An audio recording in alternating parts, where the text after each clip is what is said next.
Welcome back to another episode of our Eagle Perspective podcast. I'm Mike Siciliano, Dean of Students of the Upper School. I'm joined today by one of the nicest yet most intimidating people on campus, Dr. Mitch Lederer, our strength and conditioning coach.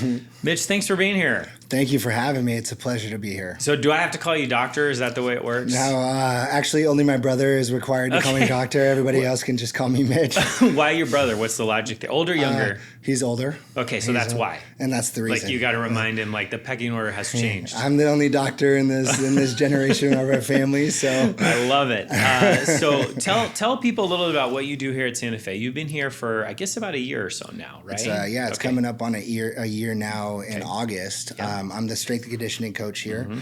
I coordinate and work together with all the coaches of all the different sports teams, and I program the workouts for the sports teams, and I try to make it as specific possible for that sport. I take them through their preseason, their during season, and their off-season workouts. And I think what's unique about you is you're not just a strength and conditioning coach. Not that there's anything wrong with being just a strength and conditioning coach, but you have your own chiropractic practice. I don't want to put words in your mouth, but share a little bit about your life outside of Santa Fe. Yeah, so actually I'm married. I have 2 kids under 2, so life is busy at home. But I also have, like you said, I run my chiropractic office where I do a lot of movement-based therapies. I do a lot of sport-specific injury recovery stuff, but which is cool because I get to incorporate what I'm doing here at the school with what I do in my office and vice versa, what I do in my office with what I do here at the school. So it kind of feeds off each other on both ends. So I run my business during the day, and I do a little bit of training as well because my office is inside of a gym. So I get to do training. We get to utilize all the gym equipment. I get to utilize my office and do all sorts of fun stuff, all modalities and everything. Well, it's not bad when, hypothetically a coach hurts his back, let's just say, and there's a guy like you around. It's a good thing. So, we're grateful for you over here. So here's kind of the first main question, I guess. Why did you choose? I mean, you obviously very talented, very capable, could do lots of things. Thank you. And you've chosen to come to Santa Fe. Why? In all reality, I had started my business a few years back, and the head volleyball coach here, Jeff Sutherland, is a close friend of mine. Mm-hmm. I'm the head girls volleyball coach, and me and him and another parent here meet on a weekly basis, do a Bible study. And he was telling me about this opportunity over here while I was actually in the process of buying out a second practice for chiropractic, which was already a running practice, and I was working with a contractual lawyer to buy that practice out. Well, Jeff told me about this position over here, and I was like, all right, well, I got a lot of things going on, but I'll go check it out. So I had an opportunity to come in and meet Coach Doug Miller, mm-hmm. which I don't know if you guys have ever met him, is one of the most incredible human beings I've ever met. Mm-hmm. And I sat down with him, and just so happened that day, Coach Sutherland was going through Proverbs, and it was the chapter 27, Iron Sharpens Iron. And I'm going through the interview with Doug, and it just felt right. And then all of a sudden he walks me into the weight room, and the first thing that I see on the weight room is that verse that we had just talked about that day in a meeting, Iron Sharpens Iron. And just having that conversation, talking to him, getting to meet some of the people around here, it just felt right. And I don't make decisions like that quickly. I went home, I prayed about it. I talked to my wife about it, who is the smarter one. She's the one that runs the show at home. And she told me it's a no-brainer. Taking on this opportunity is the right fit. And my dad is also one of my personal, but also business mentors. Mm-hmm. And he said the same thing. He reiterated it. He said, you know what, like that sounds like is just up your alley. Not only do you get to bring what you're passionate about, which is, sports, working out, being athletic, yelling at kids, but you get to bring kids closer to Christ in the process. And that, to me, is nothing. There's nothing better than that. But sharing your passion for what you do at work, and then being able to preach Jesus into these kids' lives. Yeah. So what does that look like? Because I think a lot of people, that, first of all, it's amazing. And that's like pretty succinctly stated actually what we want for all of our employees here and why a lot of us feel called here, right? So how, as a strength coach, are you actually teaching kids the gospel or helping them in their walk with the Lord? I mean, first of all, we pray in every workout. We pray out every workout. And typically I'll pray in the workout and then we'll have a student pray out the workout. But there's a lot of parallels that go on with what Jesus taught and what we're doing in here. Jesus called us to take care of our temporary temples that we have on this earth, which are our bodies, right? And I can't think of a better way to take care of our bodies other than eating right and working out, right? But there's a lot of parallels in the struggles that you get through, the struggles that you have to go through to get to the end goal, which is, obviously here it's to win championships, right? And you're not just going to have an easy road to that championship. You're going to have to go through the struggle. You're going to have to go through the hard workouts. When you come in and you're tired, you didn't get sleep because you studied all night the night before. You're going to have to go through those kind of things where it's not easy. Life isn't easy. And so that's where I think the parallel of working hard in the gym when you don't feel like it, when you're tired, but it's just what we're called to do here in life. And as Christians, that's what we're called to do on a daily basis. Yeah, it's listening to you talk about that. And first of all, it's awesome that your perception of our kids is that they're up all night studying. I love that. Big assumption.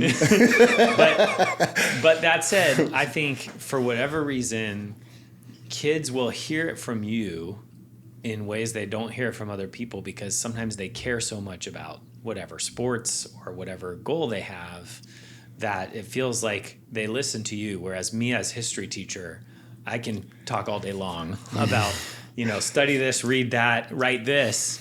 But for you, it's like, yes, coach, I will do this, right? So they get to really get pushed by you, I feel like. I think that is kind of an unfair advantage that I get to have on the students is that, they're not sitting in class. They're not, it's not their parents telling them to do things. It's, it's something that they actually enjoy doing. And that's one of the main things that we try to focus on outside of safety and getting stronger, getting faster, getting better at their sport is making it fun for them. And so when they come into the gym, we try to make it fun. And when you have something that you share in common and, then the best thing is like, I try to make sure that I can lift more than all the kids in here. So when they see you lifting weights and they can, they have that certain respect for you and you do have a bigger platform that you can utilize. And I try to take as much advantage of that as I can. Yeah. And I should note, to be fair, we do have a lot of kids that work really hard and that push themselves in the classroom and that's their passion.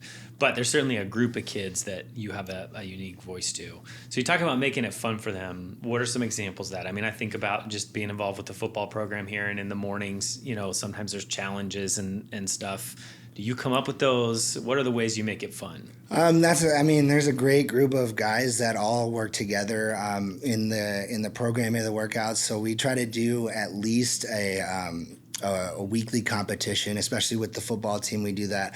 I also have a competition board that we kind of got away from in the summer, but we'll kick back up when the fall starts, when the school starts again, where it's every athlete, no matter what sport you're playing, there's one competition for that week, and whoever has the most, we give a little bit of a prize. So it's a little bit of a pride thing. Yeah. That makes it fun. Competition is always fun, right? I mean, I think that never hurt anybody is a little bit of competition, get the juices flowing, make you work hard, but also support the person next to you that's also trying their best and working as hard as they are.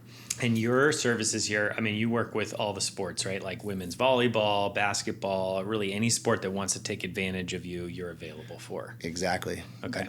Dude, what's that like having to know, to me that seems actually hard to know, here's what a volleyball athlete needs to do compared to here's what a softball athlete needs to do compared to a soccer player. How do you educate yourself on that? So that's where the years of experience come in. I've been a personal trainer, running my own training business for probably like about 15 years now. And then I went back and got my chiropractic license a few years back.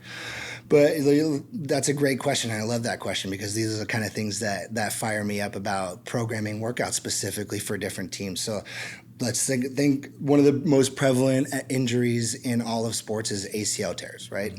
And so what are the top three top three sports that you have to know are the most common in ACL spares? Is football, basketball, soccer, right? And females are more likely to have ACL tears than males. It's just a common fact. And another interesting fact about ACL tears is 70% of ACL tears are non-contact injuries, right? And so those non-contact injuries can be prevented by strengthening certain things, right? So there are studies that show if people have strong external rotation of your hip and strong abduction of your leg, then their likelihood of tearing their ACL increasingly goes down as you strengthen those two movements. So working those types of things, or if you, for baseball or volleyball, right? You're not talking about the biggest thing that happens in baseball is you tear a rotator cuff or you tear your UCL, right? Those are the two big injuries that you want to prevent. UCL, that's where you have Tommy John, Yeah, that's a Tommy John ligament. And so there are ways to prevent that. Like you can do measurements of what is the strength of your internal rotation versus the strength of your external rotation. And if those are if you have 50% more strength going internal rotation, your likelihood of tearing your rotator cuff in your shoulder while you're throwing goes up increasingly, right?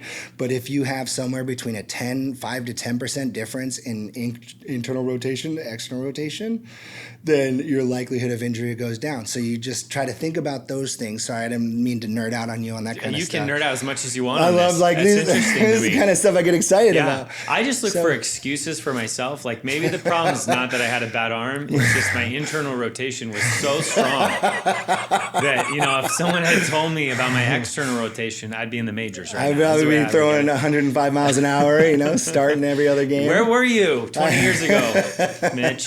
Dr. Mitch. Yeah. No, just my brother. Just my brother. I just want to reinforce it for him. Yeah. I hope I'm gonna send this to him after we're done. But those are the kind of things that I look at when I'm programming specific workouts, specific sports. And I mean, just my years of being able to do this, and especially getting my chiro license, understanding the body to, that level is kind of geared me to be able to do these. I think pretty efficiently. Yeah, you mentioned your own workout. You got to be able to lift more than anybody.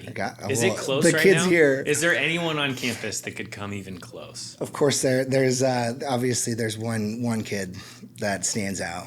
Okay. I mean, Jack Haferkamp is one of those kids that comes close. Not all the way there, but he's close. He's close. He's the one that's pushing me right now. He's the one that. So is working out like a daily thing for you? Yeah. 6 days a week. Okay. I take Sundays off. Okay. Just because you can't handle Sundays? Just because you got to have one rest day. Okay. Save it. All right. It's science. It's science, yeah. Right. Okay. I thought you were going to go with it's biblical route. Yeah. I don't know. You had either one available to you. I mean, I don't think of working out as work. So I think that's you can part work of the out. Rest. Maybe that's good because I do. Sunday is a day that I work out. It's one of the few. So what would you tell hypothetically?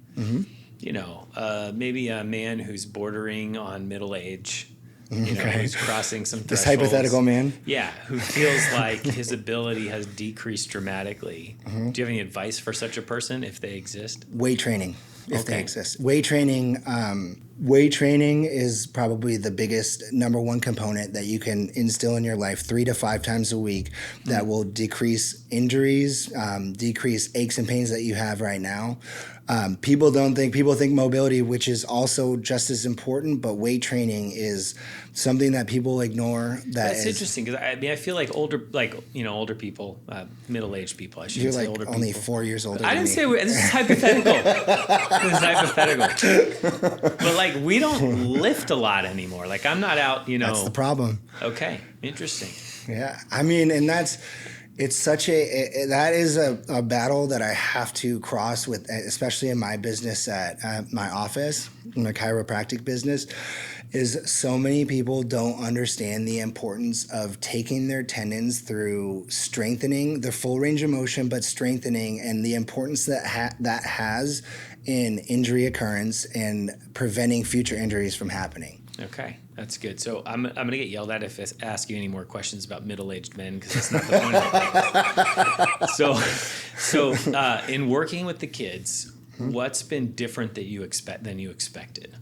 Okay, I'm gonna be dead honest with you guys. Well, that's good. I don't know if I'm gonna get backlash from this. Don't worry When I about first started at Santa Fe Christian, I thought that I was gonna get some entitled kids who didn't want to work hard, and I was completely proven wrong. Interesting. And I think this is one of the hardest working group of athletes that I've worked with. And I've worked at different schools. The drive and the passion that the majority of these kids have when it comes into the workouts, when it comes into their sport, is absolutely incredible. I think that's awesome to hear. I love it. I've been blown away with some of the work ethic and the passion that these kids have when they come into the gym. Most of the time, the kids want more. They don't want less; they want more. There are some kids that you got to get work on and get them going. But like the work ethic that's the kids here have shown me in this past year has been nothing but impressive. Yeah, that's awesome. I love hearing that. Yeah. So you mentioned you have two kids. Two kids. You had one pretty recently, right? Yeah. A baby girl, if I remember correctly. Yeah. Okay, so they're how old? So we've had that our daughter Kenna, who's 9 weeks old now, okay. And then we have our daughter Kyler, who's 19 months old. Okay, how has that changed you and your practice? I'm a lot more tired. In all reality, I think it's funny because going back to the base, you don't realize. I guess you don't really actually take into consideration that you have to teach a human being from square one everything. And then sometimes I get caught up thinking that some kids or athletes should be here, right? Which, I mean, some of them are, some of them aren't, but like you got to go back to the basics on everything. And then it comes every year, right? Like you get a new class of freshmen every year that you got to go back to the basics. And I think having daughters where you literally have to start from nothing has taught me the patience. I think I've gotten more patience in the process of things. Repetition. There's nothing wrong with just saying the same thing over again. It's going to click at some point.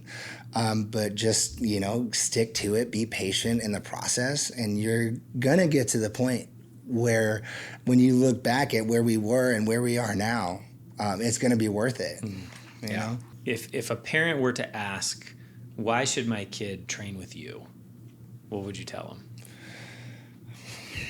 I would tell them first because I'm passionate about it. I'm not only going to affect their kid in their sport and in their getting stronger, getting bigger, getting faster, that's going to come.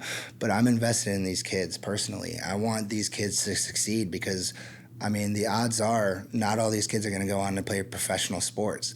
But what we're trying to teach them here is we're trying to teach them Christian values. We're trying to teach them the hardworking, let me rephrase this. We're trying to teach them how to work hard on a daily basis, and we're trying to teach them discipline. But I think it's the X factor of feeding into them personally and feeding into their walk with Christ is the thing that's the most important thing. Yeah. What do you hope in, like you said, most of them probably aren't going to go professional. Most of them may not play in college, right? Probably won't, statistically speaking. What do you hope in 10, 15 years they remember about their time with you? That's what I try to tell. That's a good question. I got one job here, Mitch. Just ask questions. You're good at it, man. You've been grilling me. I love it.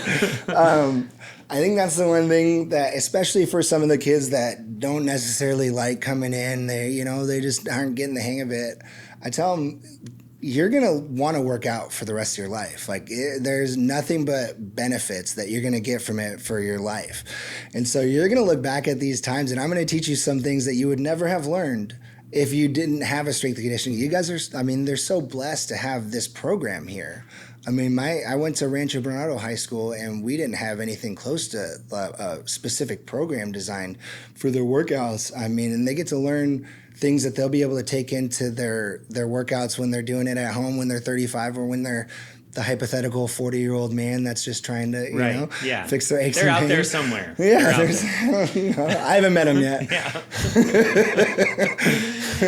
Well, Mitch, our kids are really lucky to be around you, and just getting to watch you kind of from the front row the last year really take ownership of this program and bring it to a new level has been awesome. So thank you. I appreciate that. No, thank you for what you're pouring into them, and thanks for being here today. Yeah, and thank you guys for having me. I mean, I like I said earlier, the community of people here, it was easy to just fall in love with this place. The staff, the kids, like I wasn't sure what I was gonna get, but the more I'm here, the more I love it. And so I appreciate. Well, the kids love you too. So, very sappy. Let's finish on that sappy note. Yeah. I think it's a good ending. Really appreciate you being here, Dr. Mitch. It's only my brother, man. and thanks for all you're doing. Thanks to those of you out there listening or watching. If this is the first time you've caught one of our episodes of our Eagle Perspective podcast, we got lots of other episodes. You can catch us on Apple Podcasts, Spotify, or elsewhere podcasts are available. If you want to see the video podcasts, check us out on YouTube. We'll see you again soon.